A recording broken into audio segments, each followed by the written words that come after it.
So let's get started on immune support. Two parts to our immune system, and actually the immune system is not even an organ, right? Because it's spread out through the body. The lymphatic system is part of it, the white blood cells, there's nodes like you've already seen. So it's really a system, not really an organ. And you're born with an innate immune system, which is able to recognize what is something that's harmful, but it's not adapted yet. So the innate system is anything we're born with. It's very foundational, but then we have an adaptive immune system, and that one is the one that evolves and has a memory. And if it encounters microbes, it's kind of like the bouncer at the club, you know. It's kind of like, okay, you can't come in. But then if he comes with a friend, then you're like, oh, maybe you are friendly then, you know, okay, fine. And I'll remember you for next time. So it kind of remembers that. And then next time they'll recognize that something is not friendly.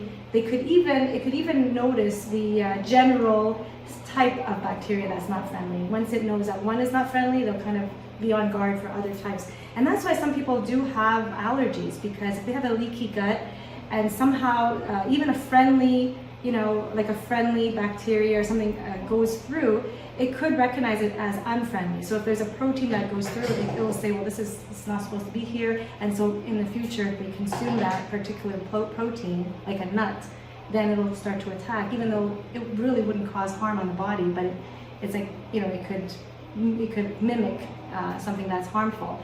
And it's the same goes for germs and certain things like candida and parasites. Sometimes they can hide in the mucus, and so it could be missed by the immune system. So this is why sometimes we need these anti-microbials to kind of assist. And sometimes you need to bring attention. So when you gargle your mouth, for example, and you're bringing attention and it's hot, then your body can react to it. So what we talked about last time, like the adenoids and the tonsils and all of that, those are kind of like your first line of defense. But even if you don't have your adenoids and your tonsils, you have the secondary. When you go into the body, your white blood cells, your adaptive immune system will kick in. So I wanted to talk about Antoine Béchamp for a minute there. I don't know if anybody has heard of him. Has anybody here heard of Louis Pasteur? Yeah. Okay, so Louis Pasteur actually worked in the same time as Antoine Béchamp in the 1800s to the 1900s. And Antoine Béchamp actually came up with, when he looked at blood, he noticed that there are, you know, debris, you know, when there's toxins. And it really depends on the person's terrain, which is their inner body, and how that reacts. So if you get a virus and another person gets the exact virus, it doesn't mean that you react the same way. And so the idea is kind of like a dirty fish tank versus a clean fish tank. You know, if you have a dirty fish tank and a fish gets sick, what would you normally do? Would you just medicate the fish, or would you change the water? So you would change the water. And all of these little fish, like you can imagine them as cells in our body, and they're swimming in the liquid. So you want their environment to be clean and with nutrition. Sorry, what's it sounds there? Oh, yes. There's music. Oh, okay. Yeah. It sounded like somebody was like hammering something. Okay. Yeah. And so Antoine Béchamp basically wanted to focus more on how to clean the terrain and less on how to attack the germs. And so that's why there's sometimes a debate online saying, oh, you're denying viruses, but that's not really the idea. The idea is, where do you emphasize your importance on? Because in a lot of medical arena, the emphasis is always on the microbe and on the virus and on attacking and killing, you know, the pathogens. And there's not enough emphasis on, okay, supporting the body and all that. So that's the whole comparison, clean the tank. And then apparently, and I don't know if this is true, but apparently Louis Pasteur, when he was on his deathbed, he actually said that the terrain is everything and the microbe is nothing. So he kind of admitted that, yes, we should really focus on the terrain. But if you search him up, Antoine Béchamp, you'll notice there's a lot of controversial kind of between the two of them. Yes, exactly. And the rumor is that Louis Pasteur was very well connected to very rich people and politicians, and his, I guess, philosophy was more favorable financially also for them to like adopt this theory and leave the other a little bit as secondary.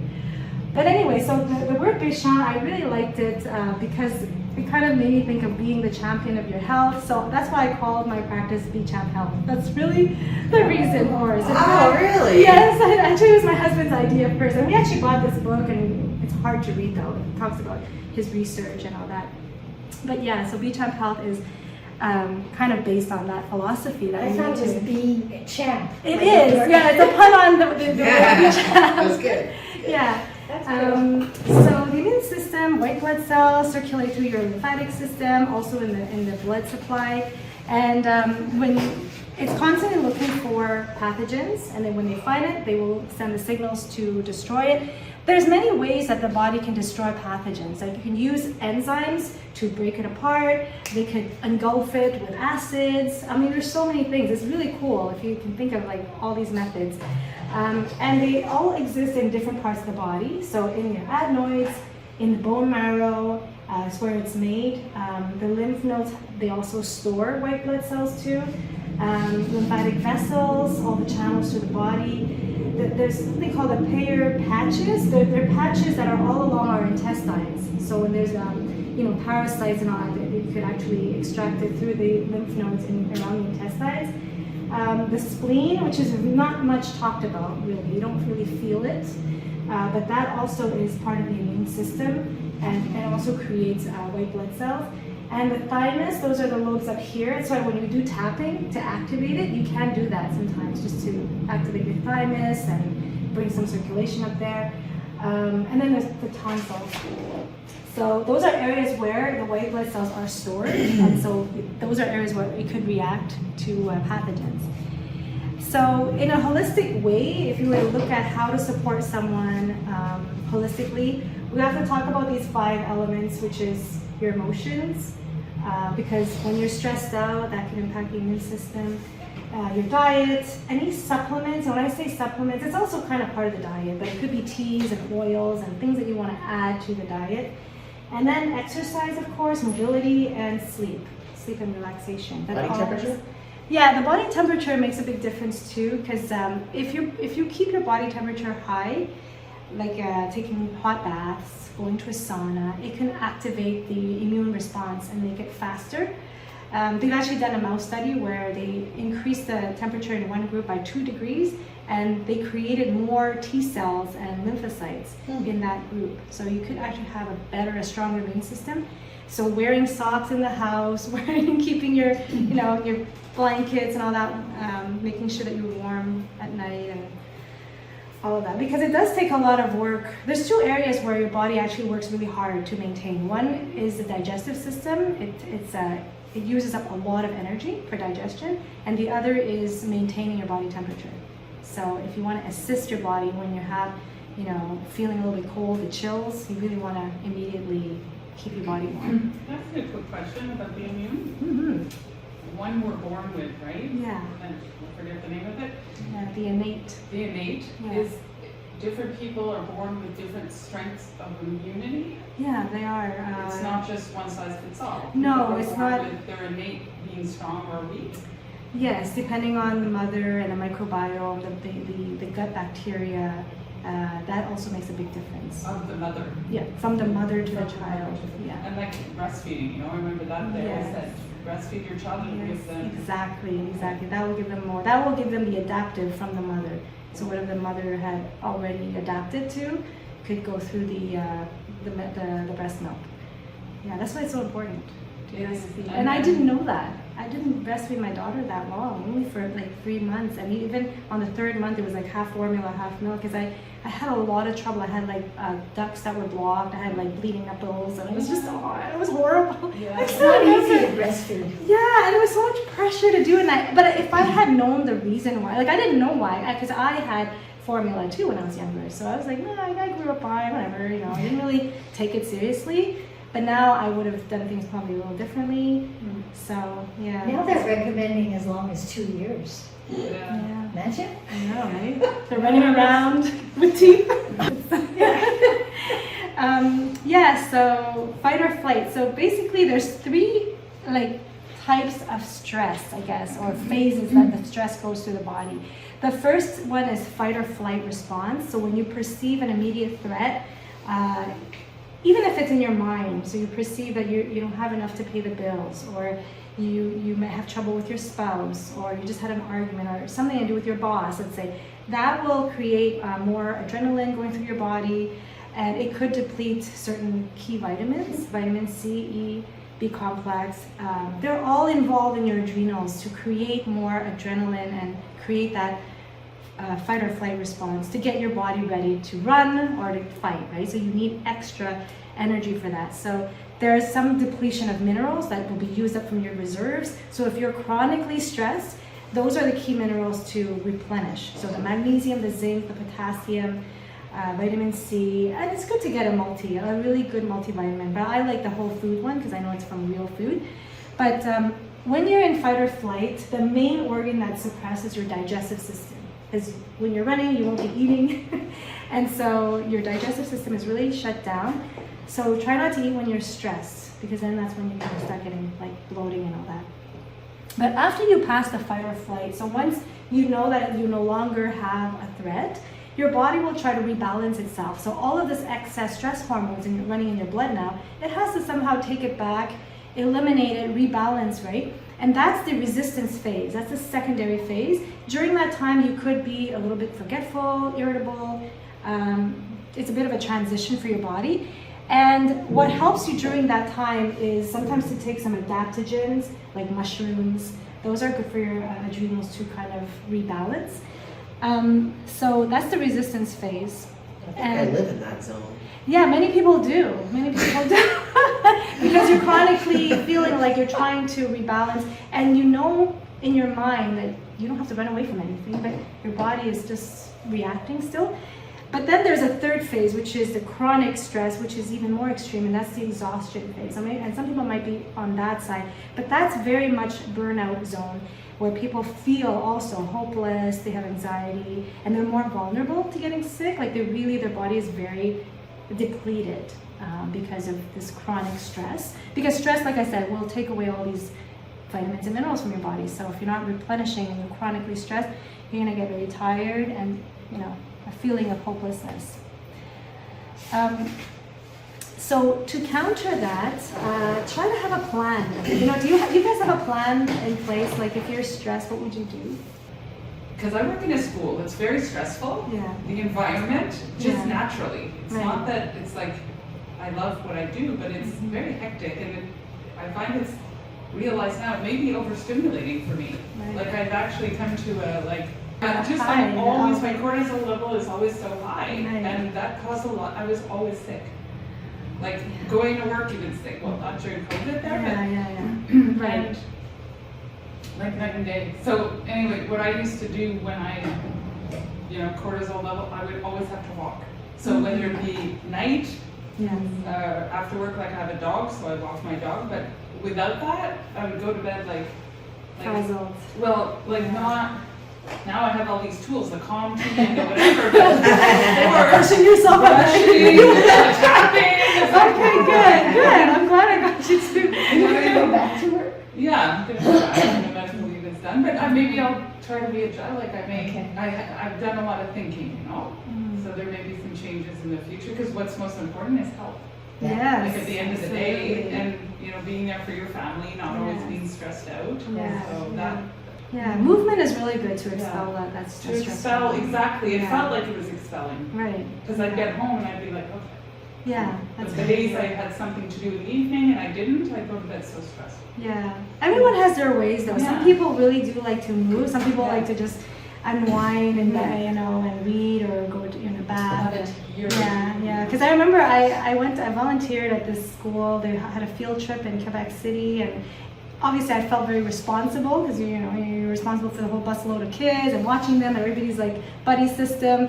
And at the end of the day, I was so stressed, and I was talking to one of the moms, and she goes, "I'm gonna go for a jog," and I'm like, "Really?" I That's guess what she I said would that's think. yeah, You'd be that's like, "I'm her going for a way. walk," yeah. Her way of Yeah. expelling all that. But, See, so what you felt, just mentioning, Quebec City students, Yeah. I feel like that every day, all day. oh my god. Okay. But as long as you have a plan, like you Yeah. you kind of know, and it's nice to step away a little bit to Yes, get a refresh and think about that. perspective and. Yeah. So I just put up here, I think you already got a slide similar to this earlier on about reducing stress. I mean, essential oils can help. Some of them can activate parts of the brain, that could release some endorphins and dopamine and all that. So that could boost your mood. And then just learning something new, taking your mind off of the day-to-day can really help too. Some people like to put a gratitude journal, you know, of all the things they're grateful for, and they're just bringing that to their mind, so the negative chatter is less, and getting fresh air. And really, laughter is the best medicine. So have you seen this, I guess, movie documentary called The Secret? You have the book? Yeah, the book. I've read the book. Oh yeah. So in there was a lady who supposedly had cancer, and she ended up just watching a lot of comedies to laugh herself out of being sick. And apparently that's what she did. So she used laughter, yeah. Well, in that documentary, that's what was the main, I guess the main point, is that for her, she had survived cancer, and that was one tool, was laughter. Apparently it releases hormones when you laugh. Yes. Like Good hormones. oxytocin or one of the hormones. Yeah, exactly. This is also another slide I talked about. So in terms of nutrition, you know, go for a variety of fruits and vegetables with healthy fats. Use add a little bit of fermented foods if you can, with probiotics in there. Of course, all the colors, they represent vitamins, and that's going to help with your immune system. Minerals, we talked about minerals last week, but all the leafy greens, even the algae like chlorella and spirulina, they're very rich in minerals. Anything from the ocean is very rich in minerals, and also from soil too. So water, we talked about infused water. Actually, who tried to do some infused water? Did you try that? Yeah, all the time. Yeah. I love it. Oh, nice. What do you put in there? Anything I have, and like at Walmart, all the herbs? They're fresh and super cheap. So I buy them all and I put them in my water. Yeah, so I listed here just some foods from those categories. You can take a look at it, but like seeds, like chia seeds, hemp seeds, they have some omegas in there. The fish, coconut, raw nuts, that's really good. And vitamin A, did you know that if you had a fever, that it's a good idea to supplement with vitamin A? Because apparently there's one vitamin that gets depleted when you have a fever. So I think they did a study on kids that had measles, and the ones that had vitamin A had a much faster recovery than those who didn't. Because when you have a fever, it tends to deplete that. So foods that are high in vitamin A, well, there's good quality butter has that, liver oil, sweet potatoes, some fish like tuna, spinach has a small amount. Vitamin C, those are all like fruits and vegetables. Bell peppers are high in vitamin C, berries. So yeah, I put a list of that in there just so you can refer to. And zinc is good for your immune system too. Zinc helps with your digestive system and your adrenals. And there's zinc in pumpkin seeds. Pumpkin seeds also have an anti-parasite quality to them. And all the stuff from the ocean, seaweeds, mussels, they have zinc also, oysters. And there's another thing called nutritional yeast. How many of you have heard of it? Yeah. Have you used it before? Have you used it in cooking? A little bit. Okay, I've tried it. It's got like a cheesy flavor. A lot of vegans like to use it to make like mac and cheese, or cheesy pastas and things like that. I recommend it if ever you want to try adding some more B complex and minerals. That's a really good ingredient to add. You can add a tablespoon into your soup. It doesn't have to be anything fancy. As you're making soup, just add a tablespoon. So it has a nice flavor. Some people sprinkle it on popcorn. You can sprinkle it on salads. Epicure has some different nutritional yeast. Oh, okay. Very good. Yeah, I did it to make like a vegan Alfredo sauce. So I put that with unsweetened almond milk in a blender with nutritional yeast, and I even had tried it with like a little bit of basil, garlic, and I just blended it all together, and it was quite nice. And the kids didn't even notice. Okay. Yeah, just unsweetened. They didn't even really notice. So yeah, because my husband's a vegetarian, so I do use that. And if you want, I can send you some links to recipes for nutritional yeast. What do you think of oat milk? Oat milk is actually quite high in sugar, like oats themselves. It's more of an acidic type of drink. But yeah, it's a good alternative. Just not, I wouldn't drink it I wouldn't make that as my main source of non-dairy drink. I prefer almond milk, coconut milk, and even organic soy milk. Like I have that as a variety. Oat milk I'll have a little bit less if I go out. Sometimes because it does create a nice froth. Like if you make a latte, oat milk is usually a bit thicker. And But I didn't think it had any more sugar than regular milk. I thought they both had like 6% or something. Oh, I was comparing it more to like unsweetened almond milk, let's say, or the other non-dairy alternatives. Okay. Oat milk has more compared to like if you were to compare it with another nut milk. I haven't done that, but. Yeah. Are you comparing it with just dairy? Pardon me? You're comparing it with dairy? Like Yeah, cow yeah. milk? Okay. Regular, just Oh, regular. okay. I didn't know. I didn't. Regular 1% milk. Oh, I see. Okay. Yeah, maybe it's about the same as that. Cindy, chlorella, is that mainly to infuse minerals, or is that, because I heard it's like a binder? Yeah, well, I talked about it last week as a heavy metal binding or chelating product. Yeah? Yeah, so it's good to detox heavy metals with chlorella and spirulina. Those are the two that's often used. Okay. But it does have a lot of minerals. So this is more just, in terms of your immune health, like adding things that keep the microbes at bay, like the pathogenic microbes. So if you add in like oregano or garlic, cayenne and all that, that could help. In some, I think it was in Africa or some country, I'm gonna have to look through it, but they actually have a weekly cleanse that they do, and it's a drink that has anti-parasite in it. And they'll actually drink it like on a Sunday. It's like a thing that, sometimes you have Sunday meatloaf, but over there they have Sunday like tea, and this particular tea has these antimicrobials in there because they know already that probably 99% of people have parasites in those countries, tropical places. So it's like a normal, you just live with it, so they have that, and it's nice to include some of that for ourselves, especially if you're feeling a little bit not 100%. So yeah, I just put this, I think we talked about all of this already. You guys are probably experts at this now, right? The ginger, the turmeric, how to reduce inflammation using herbs. The cloves are very well known for anti-parasite also. So that's something you can add into your coffee, into your tea. A little bit of clove. I do that sometimes to just put it into the teas, just like chai. You put it in whole, your cloves? Because I've been using it with garlic for when I feel throaty. Do you put it in whole or do you grind? Yeah, both. Whatever's convenient. Yeah, I have a ground up powder that I put like a pinch in there. I'm looking at what you wrote about turmeric in terms that it decreases the congestion and the mucous membranes. I take 4,000 milligrams of turmeric a day for my knee. Yes. And I'm wondering if that's why it was really it didn't go in my chest at all. It was up here a little bit, but that was it. Yeah, 4,000. Wow. And you use that for your knee? Yeah. And it helps? Yeah. What brand?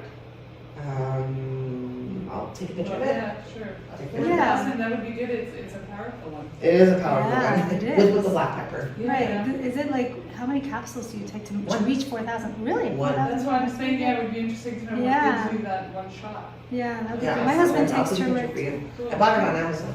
Yeah, because I've seen It's on some of Amazon. that stuff. I think it's web. It's got my mom. Okay. Edward? Okay. Yeah, I'll take a picture. Sure.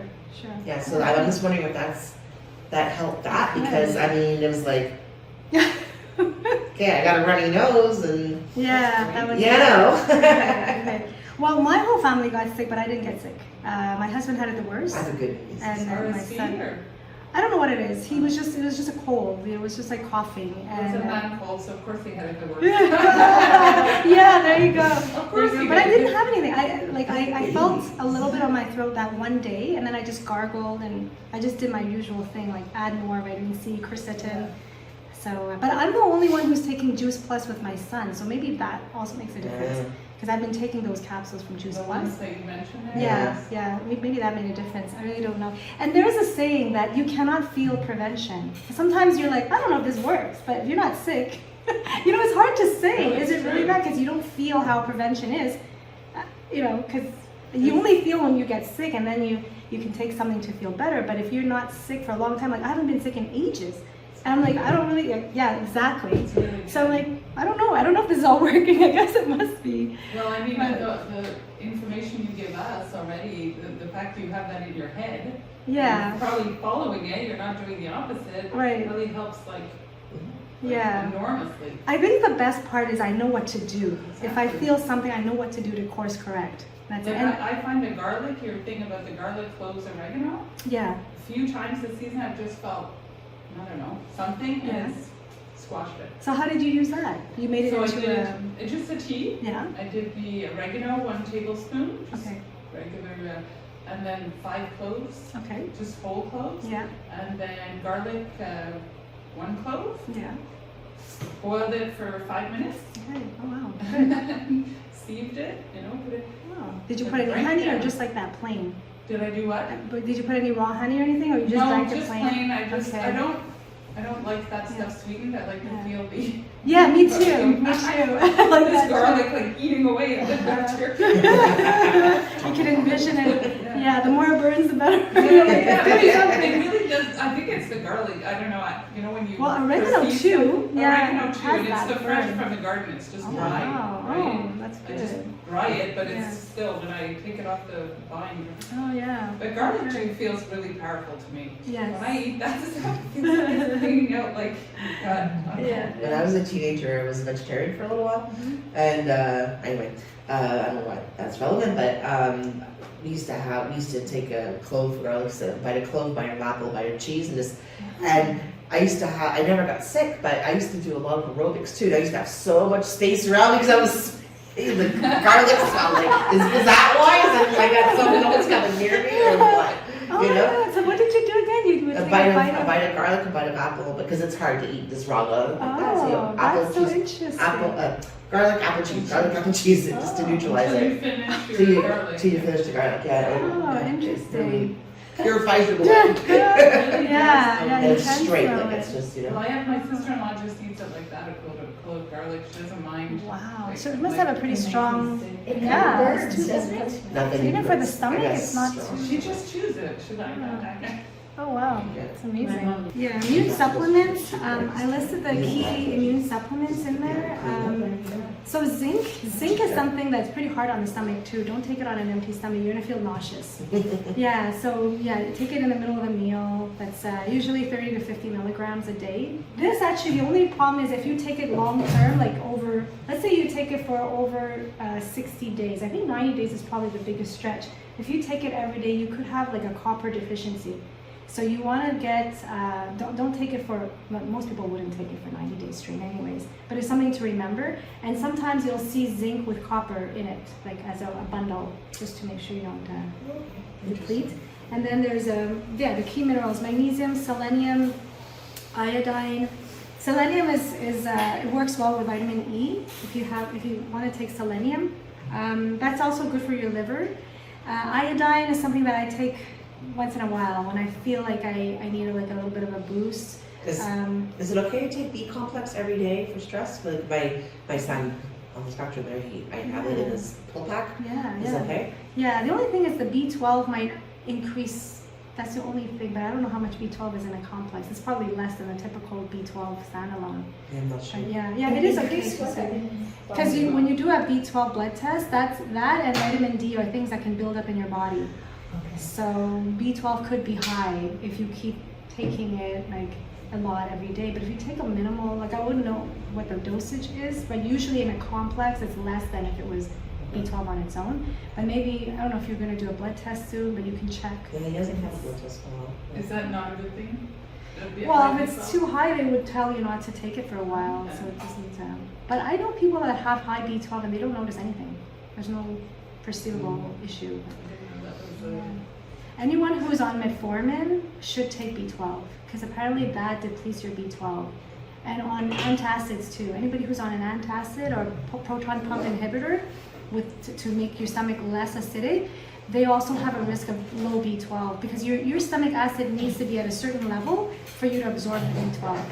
So those are the two that I know of, metformin and the other antacids. So here, vitamins, I really like to take vitamin C and quercetin together. Quercetin, it's a good antihistamine, like any kind of hyperimmune response. The quercetin can lower that. B complex, yes, that's what I take too, but I don't take it every day. I take it when I feel a little bit low in energy. But it's in the energy drink. There's some B vitamins in there, so I do that quite often. And vitamin D and K, we talked about that. Also, antimicrobials, so I like to take black seed oil. This is probably one of my favorites. It's from black cumin seeds. So black seed oil, for those of you who have skin issues, you're talking about skin and rashes, it could be higher candida, like if the person has a lot of like sugar, carbs over time and off balance in candida. So the black seed oil can help with killing off some of these yeasts, the candida bugs. I've taken it for eczema and it really helps. Then colloidal silver, I don't know if anybody here have heard of that. It's got little pieces of silver in the liquid. Yeah, that's also good for anti-oil. It's so fine though, silver. It's actually, it has silver, and silver It's is a powerful antibiotic. Yeah. It's a what? Powerful antibiotic. It's Really? like an antibiotic, yeah, but it doesn't have the same negative effect that antibiotics would have. My relatives had used this before, but I personally haven't. It's just that I heard so many good things about colloidal silver, and I have it in the fridge, but again, I haven't touched it. It was really my relatives, my father-in-law, they use that for anytime they get a cold, any kind of flu, they would use the colloidal silver. The B propolis, they have the capsules and then the spray for the throat. That has antibiotic properties too. And of course, in times of colds and flus, I always go to echinacea as the tea that I use, or tinctures. So echinacea is in a class called adaptogens. And basically adaptogens, it's what you want to take when you're in the adaptive immune system, the resistance phase. Remember we're talking about phase 2? That phase. So when you're... So this is like that, right? Yeah, this is your friend. This is really your friend here. So there's this product. Okay, so this is like some stuff that you've probably heard of, like ginseng, echinacea, ashwagandha. It's used. It's like a That seems to be good for something with menopause. yeah, stress. Yeah, all of this helps your body adapt to stress. So think of adaptogens as adapting to stress. Astragalus is really good for the lungs too. This one, ashwagandha, is like an Indian ginseng. Think of it as an Indian version of the ginseng. Gives you energy, helps you, but it's not a jittery energy. It's more of a calming awareness. It's like you open up the window and you got some fresh air. That kind of, oh, I feel good, like I'm aware, I'm awake. That kind of energy. And this group is also great. It's the group of fungus and mushrooms, and I mean, I don't know if you've heard of reishi. That's probably the most common adaptogen. So reishi is like from China, from Japan. We use it for longevity, and it's quite expensive. It's basically a mushroom. It's a mushroom? Yeah, it's a mushroom, and it grows on the side of the trees. This one helps with, like, it's been studied for cancer cells, or people that are immune compromised that need to boost their immune system. So reishi is used for that, for like longevity, for stress. Lion's mane looks good. Lion's mane, this thing, it's brain and nervous system. It's good for like dementia, like if you're worried about getting Alzheimer's, lion's mane can help with memory. Yeah, that one, it's really good. They actually made this more available now, because in the old days they would have to go to nature to get it, but now they actually grow it in labs. So I'm not sure if the quality is the same, but they actually make coffee that have these powders in it now. So like a company called 4 Sigmas, they have that. I don't know if you've heard of it, No. but I tried some of their products where you just take it in powder form, like a scoop of like reishi in your coffee. Because reishi is very bitter. It's like a very strong bitterness. So the only way to, like, reishi, like what are the various ways to get reishi? Oh, they sell it in health food stores, even at IG. So is it always like a Capsules. fresh mushroom, or is it like No, a, so like what are it's the capsules? They're capsules. Yeah, capsules, or even like tablets. And you can also get it in powder. You And can actually lion's get mane too? yeah, all of this you can get it in Capsules capsules, or powder. You can get the actual thing dried, but it's very expensive. Like if you go to Chinatown, because I was searching for it in these herbal stores. So cordyceps, okay, so cordyceps They sell for like $900 for a small bottle like that. And it's the real thing. And you know, you're gonna laugh when you hear this, but basically they're actually fungus that grows on caterpillars. Ooh. They grow on worms. And the way you harvest, and it's only a particular time of year, it's up in the mountains, and that's why it's so expensive. Yeah. So you go all the way into this forest, and you harvest in all these caterpillars, and you just lift them up, and that's why it looks like that. It takes the shape of the worm, the caterpillar. And basically, now they make it in the lab. So again, it's not the same, but that's how it would appear. And we've actually had some of that in soups, and you just plop it into like meat and that, and you just drink it. But it's As a powder. As the whole thing. I've actually had that in As my the whole family. thing. Yeah, but I've never bought it. It's very expensive. But this was used in Japan when some of the athletes were training for the Olympics. So this is interesting too, because I watched a documentary where these athletes had so much more endurance because they were taking cordyceps. And cordyceps actually helps your cells allow more oxygen and retain more oxygen. So you have more of the oxygen in your body compared to the average. So it works like with the mitochondria and all that. Yes, absolutely. Your battery packs in the cells. Okay.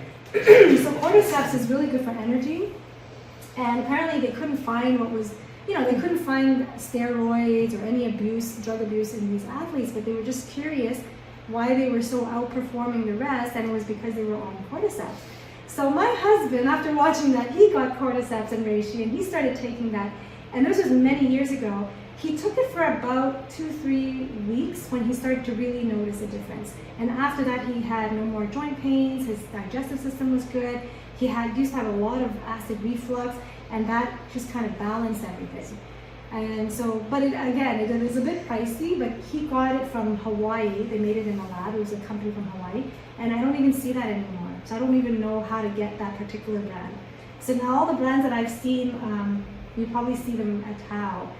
They're not the same that we took. So they're like, It's manufactured, yeah. so I don't really know. What would you take reishi for?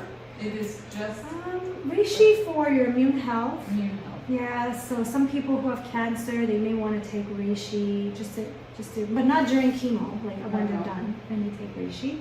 Cordyceps, you take it for more energy, if you're training, if you want more oxygen in the body. Lion's mane, this is more for your mind, for your brain, your memory, anxiety also.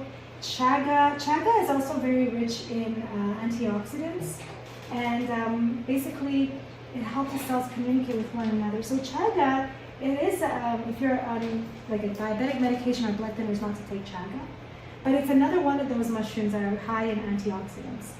And it also helps with cell death. So you know, like apoptosis, you know how, it's cell death, but regulating cell death. So that's what I mean. Because you know how cancer cells, they're just not dying, right? They keep reproducing, so they're kind of mutated.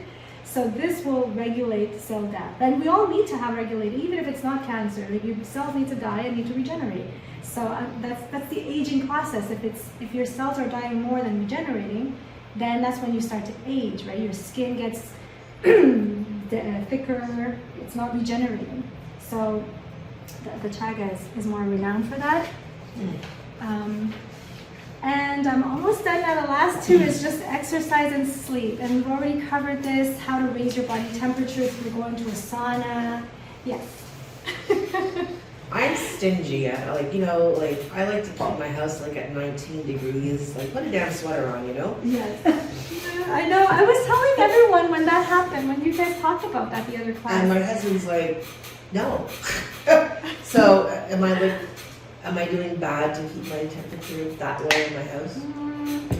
If it's uncomfortable, yeah. I mean, unless everybody could just put a jacket on. Because I grew up where my parents and my grandparents kept it so low that I was able to see my own warm air coming out when we talked. No, it was really bad. It was really bad. I was not comfortable at all. And now I think I'm traumatized from it because my house is always high. My husband's the opposite. Like, we're wearing t-shirts in the house, but no, you don't have to go to that extreme. If everybody's comfortable and you're wearing adequate clothing. 2 of us are good and 2 of us are not. Oh, Well, okay. I find when if you put too much heat, also it's hard It's to very breathe. dry, right? It's dry. It's Yeah. very Which I dry. can do too, right? Yeah, then you'd have to put a humidifier. Yeah. But maybe you can localize it and have like space heaters for the two. Just have it under their desk and they're working. They're not moving. It's kind of Yeah. cool, right? The heat. Okay. Yeah, we have two spaces. Wool. That's why I said get up and do something. I got a long list of things for you to do. Move around, move around. Yeah, and you were saying the wool? I'm a big fan of wool. Yeah. Like wool everything. You were wearing wool, you mean? Yeah. Oh, okay. For winter, Oh. it's great. It keeps you dry and it keeps you warm. Okay, sweaters. You mean like There's you just buy undergarments. Oh, undergarment. And wool. I mean socks. That's the must. Okay. Wool socks. That's good. I did mention iodine here just because you know that our thyroid is sort of like the thermostat of our body. So iodine can help a little bit for people who are hypothyroid, who are like always cold. Can add a little bit of iodine there. So yeah, I'm gonna just run by this because we already talked about sleep and how important it is and what to do to have a good bedtime routine and all that. Self-care in terms of stress. So I just put like a couple of things, you know, that you can consider, you know, starting the day with like lemon water with ginger, do a bit of stretching, incorporate the clove, taking chlorella, supporting the liver, alkalize the body, cook with herbs, deep breathing. And then the next slide, it's more about when you have a cold, things that I like to do. I like to take vitamin C, of course, every couple of hours, boost my body temperature. So there's one thing that I do also, and I'm not sure if you guys are open to it, but some pharmacists actually recommend it. It's an enema. Anybody here have done an enema? You done an enema? Okay, so basically for people who have a hard time overcoming the flu, it could be that they have something in their body that they're not able to purge, especially if they're constipated, you know, you're sick, you're not able to go regularly. Now you have more toxicity in the body. So doing an enema can actually help you get better. If you're in a situation, I've seen people, like the pharmacist will recommend that, like if they're stuck, you know, you have this long thing going on, it's just not recovering over a month now, you can try an enema. My son, he had to go for a gas, you know, the tube, and you know Yeah. So he had to do that big cleanse before, Right. and it was. He told me, he goes, "Oh my God, my memory is good, my emotions are calm." What did he say? My memory, my emotions, it's like his focus. Clarity, yeah. Yeah, he was like, wow. Like, Yeah. it was, and I did a little bit of research, and it seems to be like somebody who, like, that it seems to be a common thing. Is it a colonoscopy? He had those things where you had to take that big cleanse before. Yeah. Empty. Yeah, and it really, like, Yes. So I'll share something with you if you're open to hearing about this. Okay, so I listened to Suzanne Summers and I listened to like different doctors. And a long time ago, she interviewed this doctor named Nicholas Gonzalez. He passed away several years back now, but he had a clinic in New York for cancer patients, and he would do regular coffee enemas. And they use special coffee roasting methods to make sure that there's this thing called palmatic acid that's higher in the coffee beans. You don't drink that. You use it for the enema only. And that palmatic acid, when you absorb it through the colon, it goes through the hepatic vein or something, or the portal vein is called, and it goes into the liver, and it allows the liver to absorb that acid and then purge like a sponge to open up and dump toxins. And they use it for cancer patients because when you have a lot of cancer cells dying off, your liver will be very overworked. Yeah, so you need it to detox quickly, and that was what they used. And I ordered it from Wilson's. It's a company that makes these roasted coffee grains, and they even sell buckets and the whole tube, the whole enema set. And at the time, I just wanted to, like, I still had acne at the time. I was still going through some health challenges, so I wanted to try it. It took me 6 months to actually do it because, you know, it's a mental thing, right? You're like, oh, what if this, like, you know, creates something abnormal in my body? Like, so I watched videos, I learned about it, and then I did it. And I have to tell you, it's an amazing feeling. You do get clarity, you do feel lighter, and you kind of, it allows your body to just do a detox.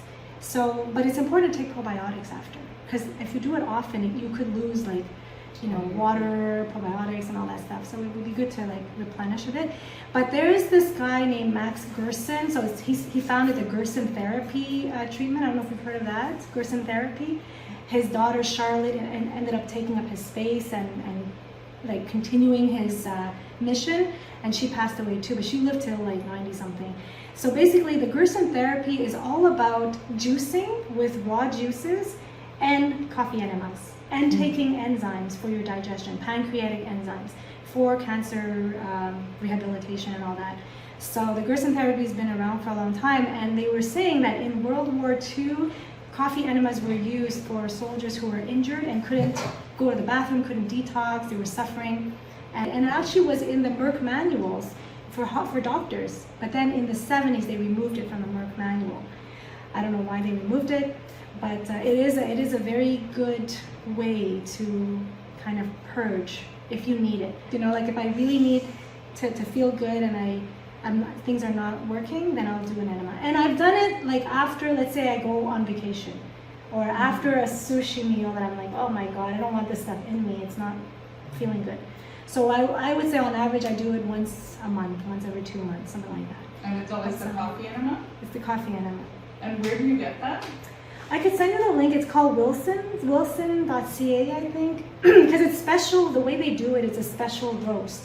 And then you take the grains, you boil it, you let it cool, you strain it, and that water is what you put in the bucket, and then you just put some coconut oil or whatever to the end of the tube, and then you rest. Like I would put blankets on the floor, not blankets, towels. The towels that you don't really like, because it could spill. And then you just lie there. You could lie on your back, side, and I put some music on, or sometimes I'll put like a video of somebody talking, so I'm like not just sitting lying there, in the cold bathroom. So yeah, I put something there, and it's good to hold it in for about 12 minutes, 12 to 15 minutes. First time you try it, you might not be able to hold it in that long, but when you hold it in, it allows the body to absorb that liquid, the palmitic acid. And it's interesting because if you're super dehydrated, you'll notice that when you poop after, there's not that much liquid coming out because your body absorbed all of it because you're so dehydrated. And some people will notice that. But others will just have this it's interesting. Sometimes even after a bowel movement, when you do an enema, there's still a lot coming out. And you'll realize that, wow, there was things that were stuck there for so long, like maybe even on the walls of the intestine that it just doesn't have a chance to come out. So it's not really an irrigation. Put in your anus. Yes, but there's no machine. Okay. So there's no, it's just for the liquid to go in. And then you wait while the liquid's going in, right? And then you go poop after? Yeah. You just You're let not it go pooping in in. the tube. No. You let it go in, you close the tube, like there's Yeah. a little button or something, and then so it stops going in. And then you just hold it there for like 10 minutes, 12 minutes. No, you just hold it. It's like it just goes a little bit in. Yeah, it's really in the large You colon. feel it in your whole. Only if I move around. I will feel like there's some heaviness because water is going in, and then you I'll bought a move. machine to plug you. It's not a machine. Because when you say irrigation, it's Irrigation's good, no? yeah, You need to go like to a special exactly. place. That's And like then they put it in. yes. And then you feel it. It goes like Yeah, in your body. exactly. You're like, whoa. Yes, yeah, that's It's a bit different. plants. Yeah, that's not what I'm talking Okay. about. I haven't done that yet. That machine is more of a colon, sort of like a hydration therapy, but I forget the name. There's a name for that. What you're saying. I know, you have to actually go somewhere, and there's someone who helps you, and there's a machine, Yeah. and it actually pushes warm water, like body temperature, so Yeah. you don't feel, it's not uncomfortable, and they go in and out and in and out. There's a bit of movement. Yeah. Sometimes they'll massage you. I had a friend who did it, and this is a true story. So anyway, she actually was a vegetarian for the longest time, I think 15 years. And when she did it, there was meat that came out. No way. Yeah, so it was in her system for that long, Oh my. undigested. Yeah. That's So I forget the name because I used to talk about that. I forget, it has colon something. It's a colon cleansing, no? Yeah, but It's there's a a special treatment. name It's for not that. like a medical what you do before you like Your something that colonoscopy? you do, yeah, before No, colonoscopy. no. Il faut que ça soit dans une place naturelle. Yeah. But the enemas is what you can do at home. So they sell these enema bags. It's like these bags you fill with the water. I don't like the bags because I find it hard to clean, like it, you know, because it's all like closed in. So I use a bucket, and when you go on the Wilson site, they actually sell that, the whole kit. And it's a bucket that you can wash, there's a tube, and then you just put the liquid in. You can have it, it's important to elevate it, like higher than you, so the water can drain. So some people hang it on a doorknob. I like to put it on, because I have a bathtub that has like a lip around it, so I just put it right on the bathtub area, and then I lie on the floor. So it's this high, so it drains down. And that's one method for you. If you ever need to do something, you're sick and you can't get better, that might be a way to help you. And if ever you need help, just let me know. I can guide you through it. You know, I've done it many times now. But again, I'm not like some people that do it. Some people do it 3 times a day. Believe it or not. In the Gerson, a day. What? Yeah, in the Gerson, but not forever. They'll do it in like a week span. They'll have lots of juices, like carrot juice. They'll have like wheatgrass, very intense. And then they'll do the coffee enema several times a day to kind of get the liver releasing all of the, you know, the toxins. But usually when they do that, I mean, you could go to a place. They have like Gerson centers, Gerson therapy centers, where you can go and there's nurses, there's people around that can help you, and they'll actually take your blood test before you go in and help you. But you know, that's something that I'm not familiar with because I only heard about it. I don't know firsthand. But because I was listening to, you know, all of these different doctors, and they find it to be like crucial in their therapy, it intrigued me and it helped me. Like, so I thought I could share it. But not many people are open to it, you know? Like when they hear that, they're like, Well, when I think of the juicing, I think that is the detox. So let's say you're on a juice cleanse for 3 days. I Yeah. always think, well, isn't that the detox?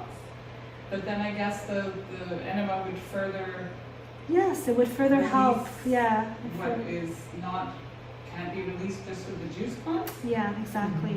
Exactly. Good, because it really destroy your flora. Yeah, Yes, you really that's need to. it. That's it. Yeah, that's one thing you have to be. Yeah. Is it worse, is it better the coffee one then than the pharmacy one? Oh yeah. To me, the coffee one has a different purpose. It's for your liver, But whereas the other one is more just a colon cleanse.